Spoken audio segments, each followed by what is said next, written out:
మన భారత ప్రధాని ఐరోపా దేశాల పర్యటనలో ఉన్న సంగతి మనకు తెలిసిందే. అయితే అక్కడ నుంచి కొన్ని గ్లింప్స్ వదిలారనమాట ఆయన. ట్రోలర్స్కు, అలాగే విమర్శకులకు, విపక్షాలకు కూడా అవి బాగా పనికొచ్చేవిగా కనిపిస్తూ ఉన్నాయి. అట్ ది సేమ్ టైం ఆయన పర్యటనల్లో భాగంగా చాలా పోస్టులు పెట్టారు, కానీ ఈ పోస్టులు బాగా ఎలివేట్ అయ్యాయి. అదే మెలోనియాతో దిగినటువంటి ఫోటోలు లేదా రిలీజ్ చేసుకున్న కొన్ని వీడియోలు, అవన్నీ కూడా ఇరు ఖాతాల్లో, అంటే అటు మెలోనియా ఖాతాలో ఇటు మోదీ గారి ఖాతాలో కూడా అవి కనిపించాయి అన్నమాట. ఏమిటా వీడియోలు అవన్నీ కూడా ఇప్పటికే మీరు చూసుండొచ్చు.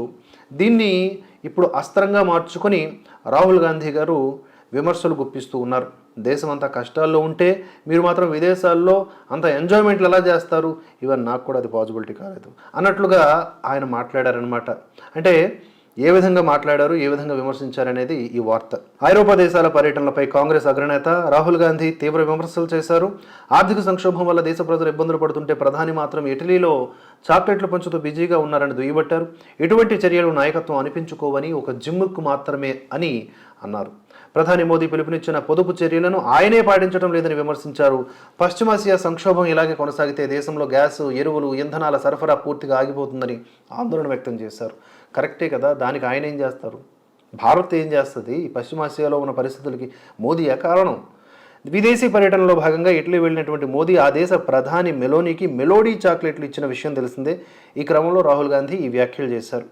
ప్రధానిపై రాహుల్ గాంధీ చేసిన వ్యాఖ్యల్ని భాజపా అధికార ప్రతినిధి షహజాద్ పూనావాలా తిప్పికొట్టారు. ఆయన చేసే వ్యాఖ్యల వెనుక పాక్ హస్తం ఉందని, అక్కడి నేతలు ఏ విధమైనటువంటి ట్రోల్స్ చేస్తున్నారో, కామెంట్స్ చేస్తున్నారో, మోదీకి అగెనిస్ట్గా, భారత్కి అగెనిస్ట్గా సేమ్ కాపీ పేస్ట్ చేసి ఇక్కడ ఉన్నటువంటి రాహుల్ గాంధీ మాట్లాడటం అనేది శోచనీయంగా ఆయన అభివర్ణించారు. ప్రధానిని అగౌరవపరచడం అంటే దేశాన్ని అగౌరవపరచడమే కదా, ఆ దిశగా ఆలోచించి సరైన విమర్శలు చేయాలి అనేలాగా ఆయన హితబోధ చేశారు.